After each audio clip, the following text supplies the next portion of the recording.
You are currently at war, and you are losing. Not because the world is too hard, or because your circumstances are unfair, but because you have allowed a parasite to take up residence in your mind. Every single day, you wake up and you feed it. You feed it with your fear of what might happen. You feed it with your anger over what has already happened. You feed it with the constant grinding anxiety of what if. Most men live their entire lives as slaves to these shadows. They think these thoughts are them. They think that because they feel angry, they must shout. They think that because they feel anxious, they must tremble. This is a lie that has kept you trapped in a cycle of weakness for years. You are not your thoughts, and you are certainly not your feelings. You are the observer of them, and for as long as you continue to treat your emotions like your masters, you will never be free. If you are tired of waking up with that tight knot in your chest, if you are sick of being the guy who loses his cool, who overthinks every decision, and who lets fear make his choices for him, then listen closely. The Stoics knew something about the human mind that most of the world has forgotten. The mind is an instrument, not a cage. Today, we are breaking the lock. You are going to learn how to stop the spiral, kill the noise, and reclaim your sovereignty. The spiral doesn't start with a bang. It starts with a whisper, a single thought. What if I fail? What if they think I'm a fool? What if I lose everything? It seems small. It seems harmless. But your mind is a garden, and if you don't tend to it, weeds will grow with terrifying speed.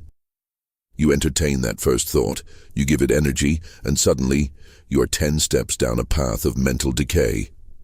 By the time you realize what happened, you are paralyzed by anxiety. The problem is that you treat your thoughts as facts. When your brain tells you that you are inadequate, you accept it as reality. When your brain tells you that someone is disrespecting you, you accept it as an absolute truth and let the anger take over. This is the root of your suffering. You have been trained to react. You have been trained to believe that if a thought appears, it must be true and it must be acted upon. But look at the reality of your life. How many of the disasters you have imagined in your head actually came to pass? Very few. Yet, you have spent thousands of hours suffering through them as if they were real. You are paying a high price for a product that never delivers. The Stoics, men like Marcus Aurelius, who had the weight of the entire Roman Empire on his shoulders, understood that the mind is the only thing we truly possess. When you allow yourself to spiral, you are essentially handing the keys to your life over to a malfunctioning machine. You become a passenger in your own body, watching yourself get angry at things you cannot change, watching yourself get afraid of things that might never happen. This is not living. This is surviving. And at 60 years old, I can tell you, surviving is the most expensive way to live. To stop the spiral, you must stop identifying with the noise. When a negative thought enters your head, do not welcome it. Do not fight it with more thinking, just observe it. Look at it as if you were looking at a fly buzzing against a window. It is there, yes, but it is not you. It is just an event, passing through the landscape of your mind. By simply observing, you create distance, and in that distance, there is power. You are the sky. The thoughts are just the weather. The storm may be violent, it may be dark, but the sky remains unchanged. Start seeing your thoughts as separate from your true self, and watch how quickly their grip on you begins to loosen. Most people spend their lives reacting. Few learn the power of remaining calm, silent, and in control. If something in today's message resonated deeply with you, it's because a stronger version of yourself is trying to emerge. Thousands have already discovered the principles inside the silent power, and many say they wish they had learned them years earlier. +5. Exclusive bonuses. The silent power reveals timeless Stoic lessons for mastering emotions, building unshakable confidence, commanding respect without speaking, and developing the mental strength that cannot be broken by criticism, rejection, or adversity. The question is simple. Will you continue reacting to life or start mastering it? Get instant access through the first pinned comment and begin your journey toward true self-mastery today. Let us look deeper into this, because most men think that they are thinking when they are actually just suffering. You sit there, staring at the wall or at your screen, and you replay a conversation from 3 years ago. You analyze what you should have said. You imagine how the other person might be judging you right now. You are literally manufacturing pain out of thin air. This is what the ancients called prolepsis, the false anticipation of things that have not yet occurred, or the distortion of things that have long since passed. When you allow this to happen, you are effectively consenting to your own torture. Ask yourself, if someone walked up to you on the street and punched you in the face for no reason, would you thank them? Would you ask for another? Of course not. Yet every time you indulge in a negative thought loop, you are doing exactly that. You are allowing an intruder to enter the sanctuary of your mind and beat you down, and you are doing nothing to stop it. You are, in fact, the one inviting the intruder in. The Stoic practice here is the view from above. Imagine you could zoom out, not just a few feet but miles. See yourself sitting in your room, see your house, see your city, see the world spinning on its axis, millions of people living, dying, struggling, and hoping. Suddenly, your problem, that anxiety about a work email or that anger at a comment someone made, looks microscopic. It is a grain of sand in a desert. This is not to minimize your life. It is to maximize your perspective. When you realize how small your worries are in the grand architecture of reality, they lose their power to command your nervous system. You must become a cold observer of your own chemistry. Yes, anger is just a chemical spike. Anxiety is just a physical sensation of tightness in your chest. When you feel that rising, don't label it as "my life is falling apart." Label it as "my body is experiencing a sensation of stress." By naming it, you strip it of its mystery. By stripping it of its mystery, you reclaim the power to regulate it. You are not the victim of your biology. You are its master. Most of you are like a ship without a rudder, spinning in the middle of an ocean because you think every wave that hits you is a command from the universe. It is not. The wave is just water. Your thoughts are just signals. You have the choice to steer, but you cannot steer if you are busy screaming at the waves. You want to stop the spiral? Start by admitting that you are addicted to the chaos. You have become so accustomed to the high-stakes drama of your own internal narrative that peace feels boring or wrong. But peace is where the work gets done. Peace is where the true man is built. If you keep choosing the drama, you will never reach the level of control you claim to want. It is time to drop the anchor, steady the ship, and decide that your mind is no longer a public park for every negative thought to wander through. It is a fortress, and from this moment on, you are the guard at the gate. Fear is not a monster under your bed. It is a ghost in your own machinery. It is a biological alarm system that has gone haywire. In the ancient world, fear served a purpose. It kept our ancestors alive when they heard a rustle in the bushes. It told them to run, to hide, to survive. But you are not running from predators in the jungle. You are running from the fear of a difficult conversation, the fear of losing your job, the fear of what your neighbor thinks of your life, or the fear that you have wasted the last 20 years. The Stoics looked at fear, and they called it exactly what it was: a judgment. When you feel fear, your mind is making a judgment that something bad is about to happen, and that you are incapable of handling it. This is where you lose your footing. You are essentially telling yourself, "I am weak, and the world is too strong." To build a Stoic shield, you must practice premeditatio malorum, the premeditation of evils. It sounds dark, but it is the ultimate tool for liberation. Most people live in a state of terrified denial, hoping that if they don't think about the worst-case scenario, it won't happen. That is a coward's strategy.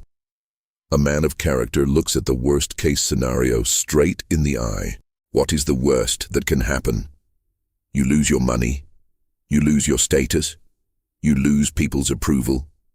Fine. Let's look at those things. They are all indifference.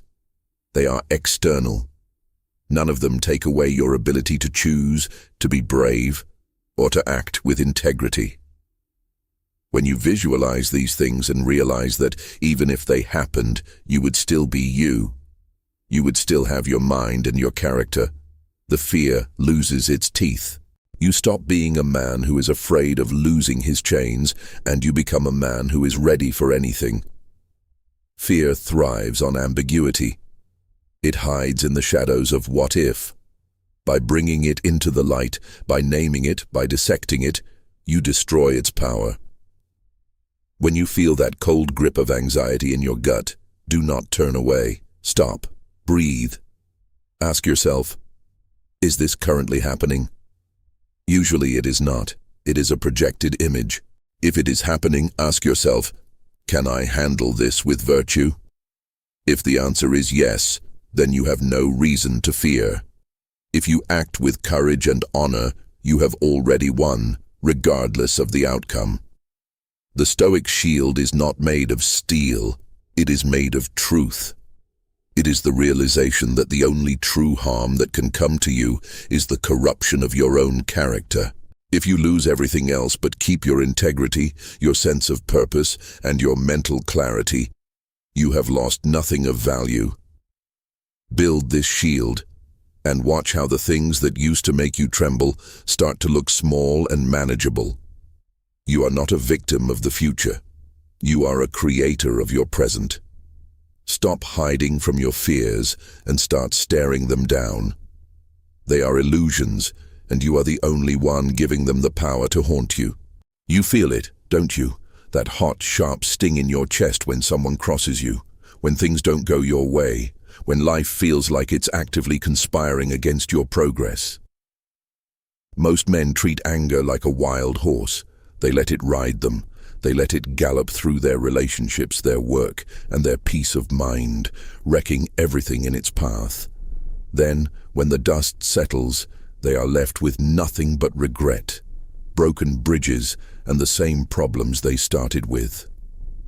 The world tells you that anger is passion, that it shows you care, that it's just how you are.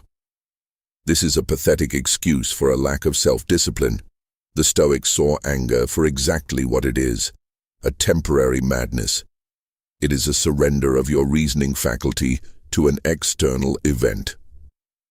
If you are angry, it means you have allowed someone else or some situation to take the throne of your mind and dictate your emotional state. You have essentially given your enemy the remote control to your life. Listen to me closely. Anger is not strength. Silence and restraint are strength. The man who can feel the blood boiling in his veins and choose to say nothing, to do nothing until he is calm, is a man who possesses a power that few men ever reach. Seneca said it best. The greatest remedy for anger is delay. It is not about suppressing the emotion. It is about refusing to let it command you. When you feel that surge, stop. Don't speak. Don't type that message. Don't make that decision. Step back. Look at the anger as if it were a physical object you are holding, something hot and dangerous. Why would you hold on to it? It serves no purpose. It only burns you. Redirect that energy. If you are angry because your progress is slow, channel that frustration into working harder, not into complaining. If you are angry at a person, channel that energy into hardening your own boundaries and perfecting your own craft. Anger is a massive concentration of energy. When you let it explode, it is wasted. When you bottle it, it poisons you. But when you aim it, when you take that fire and direct it into the task at hand, you become unstoppable. You stop being a man who reacts to the world and start being a man who shapes it. Most people spend their lives reacting. Few learn the power of remaining calm, silent, and in control.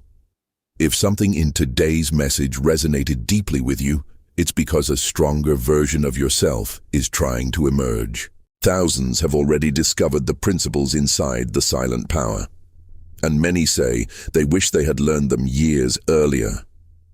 Plus 5 exclusive bonuses.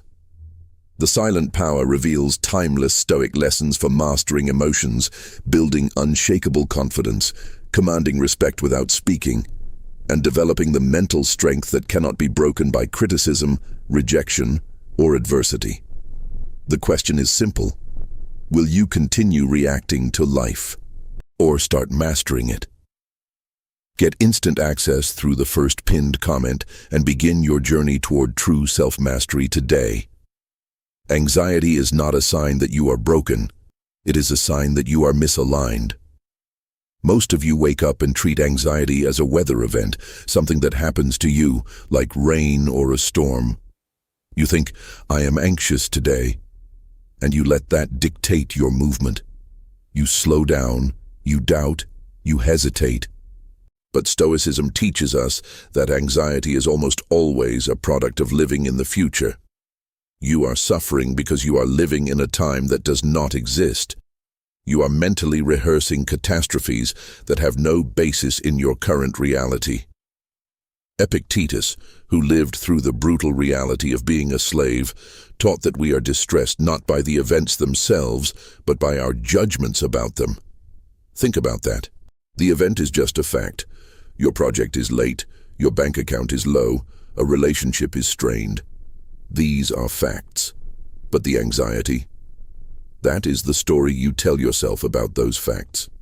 You say, if this doesn't work out, I am a failure. You say, if they leave me, I will be alone forever. You are adding layers of narrative to reality, and those layers are where your anxiety lives. To break this cycle, you must practice the dichotomy of control with ruthless efficiency. When anxiety spikes, stop. Physically stop. Ask yourself, is the thing I'm worried about 100% within my control? If the answer is no, then you have no business spending your energy on it. If it is 100% within your control, then you have no reason to be anxious. You have work to do. By splitting your focus this way, you kill the ambiguity that fuels anxiety. You turn a vague, terrifying what-if into a binary choice. Either it is out of your hands and therefore irrelevant to your peace, or it is in your hands and therefore a task to be completed. You are anxious because you are trying to play God. You are trying to predict, manage, and force outcomes that are ultimately decided by fate, luck, and the actions of others. This is a losing game. The only thing you truly own is your own faculty of choice. When you focus solely on your own actions, your own effort, and your own integrity, the anxiety loses its fuel source. You stop trying to control the uncontrollable, and you become a master of your own intent. True peace comes from a place of radical acceptance. This does not mean being passive. It means accepting the reality of the present moment so that you can act within it effectively. When you stop fighting reality and start working with what you have, the tightness in your chest begins to dissolve. You realize that you can handle whatever comes because you have stopped wasting your strength on the ghosts of the future. You become present. And in the present, there is no room for anxiety, only for action. Most men live in a state of frantic, knee-jerk reaction. Something happens, a setback, a slight, a change in plan, and they immediately lash out, crumble, or spiral. They are like a dry leaf caught in a gale, tossed wherever the wind blows. They have forgotten that between the event and the reaction, there exists a sanctuary. That sanctuary is the space of the pause. This is not a suggestion, it is a necessity for your survival. The Stoic pause is the ultimate psychological weapon. When the world throws a crisis at you, and it will, do not lean into the instinct to react instantly. The world expects you to be reactive. It expects you to be predictable, to be angry, to be fearful. When you refuse to give them that, you take back the initiative. Practicing the pause is simple, yet it demands a level of discipline that separates the boys from the men. When someone insults you, stop. Do not answer. Breathe. Let the silence hang in the air like an axe. Watch their face as they realize you aren't playing their game. When a major project fails, do not panic. Stop. Walk away from the screen. Sit in silence for 10 minutes. Let the initial spike of adrenaline subside. Once your heart rate drops, your reason returns. Only when your reason is in command do you make your next move. This pause allows you to separate the impression of an event from your judgment of it. You see the fire, that is the impression. If you judge it as a catastrophe, you will feel terror. If you judge it as a challenge to be managed, you will feel focus. The pause is the time you take to make that choice. It is the moment you reclaim your sovereignty. You are currently suffering because you have made yourself a slave to speed. You think being fast equals being effective. But nature does not hurry, yet everything is accomplished. You do not need to be fast, you need to be precise. And precision requires a still mind. If you are the type of man who fires off texts he regrets, who raises his voice when he feels small, or who lets his anxiety dictate his schedule, you are not living. You are being lived. You are a puppet dancing on strings pulled by external circumstances. The Stoic pause is how you cut those strings. It is how you stop being a passenger in your own life and start being the one at the helm. It is uncomfortable, yes. Your ego will scream at you to defend yourself, to explain, to fix it now. Ignore the ego. The ego is the noise that keeps you small. Silence is the power that makes you a force of nature.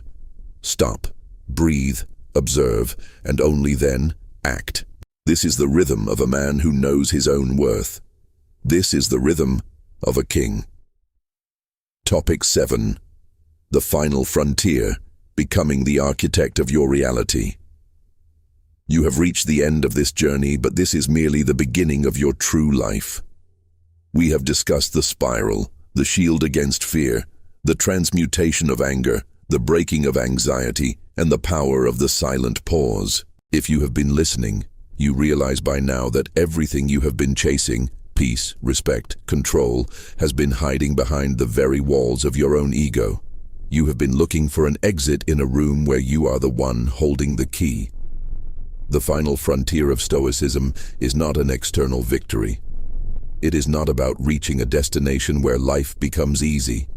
The world will continue to be chaotic, people will continue to be irrational, and challenges will continue to arise. The difference is that you will no longer be the person who breaks under that pressure. You will be the person who stands in the center of the hurricane, completely unmoved. This is what it means to be the architect of your own reality. Most men spend their lives acting as if they are NPCs in someone else's game, constantly reacting to the environment, seeking validation from the crowd, and feeling victimized by events. You are done with that. You have chosen to step into the role of the creator. When you stop giving away your mental energy, you start accumulating a reservoir of power. This power is not loud. It is a quiet, steady confidence that others will feel the moment you walk into a room. Remember, the only true harm is the corruption of your own character. Every time you choose to remain calm when you want to scream, every time you choose to focus on your duty when you want to procrastinate, every time you choose to act with integrity instead of taking the easy path, you are forging your soul. You are hardening your internal structure.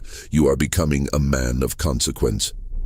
At 60 years old, I have seen many men fall, and I have seen many men rise. The difference always comes down to this. The man who masters his own mind will always rule his own life. The man who cannot master his own mind will always be a slave to his circumstances. It is a binary choice. There is no middle ground. You are either the prisoner of your thoughts or you are the master of your destiny. Do not let this information become just another piece of content you consumed and forgot. Apply it. Tomorrow morning, when the first negative thought tries to hijack your day, recognize it for the parasite it is and crush it with your indifference.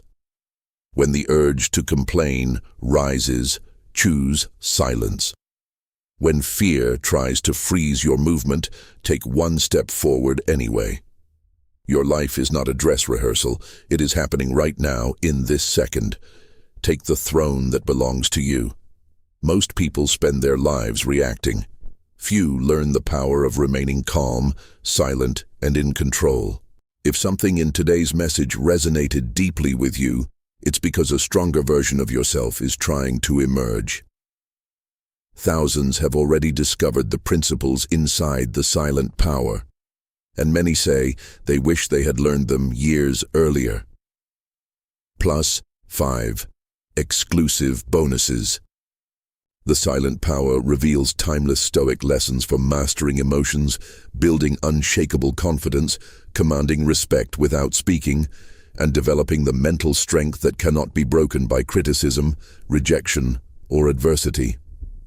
The question is simple: will you continue reacting to life, or start mastering it? Get instant access through the first pinned comment and begin your journey toward true self-mastery today.